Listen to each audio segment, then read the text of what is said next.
இந்த கணக்கில் முக்கோணத்தினுடைய முனைப்புள்ளிகள் கொடுத்துருக்காங்க. இந்த முனைப்புள்ளிகளை 1,1ங்கிறது இது எக்ஸ் மதிப்பு, இது ஒய் மதிப்பு. அதே மாதிரி 3,1ல் இது எக்ஸ் மதிப்பு, ஒய் மதிப்பு. அதே மாதிரி இதுவும் எக்ஸ் மதிப்பு, ஒய் மதிப்பு. இதை நம்ம ஒரு கிராஃபில் குறிக்கலாம்.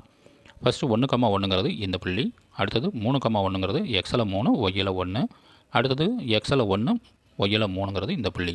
இந்த 3 புள்ளிகளையும் நம்ம இணைத்து ஒரு படம் வரைஞ்சோம்னா ஒரு முக்கோணம் கிடைக்குது. இந்த முக்கோணத்தினுடைய பரப்பு கேட்குறாங்க.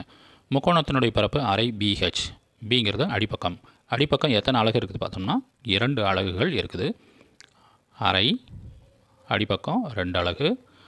ஹெச்ங்கிறது உயரம். உயரத்தில் எத்தனை அலகு இருக்குது பார்த்தோம்னா 2 அலகு இருக்குது. இதை நம்ம டிவைட் பண்ணுறோம். அப்போ முக்கோணத்தினுடைய பரப்பு 2 அலகுகள்னு கிடைக்குது. இந்த முக்கோணத்தின் பரப்பில் பாதி தான் கேட்குறாங்க.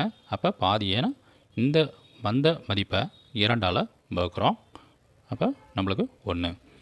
அப்போ முக்கோணத்தின் பாதி பரப்பு 1.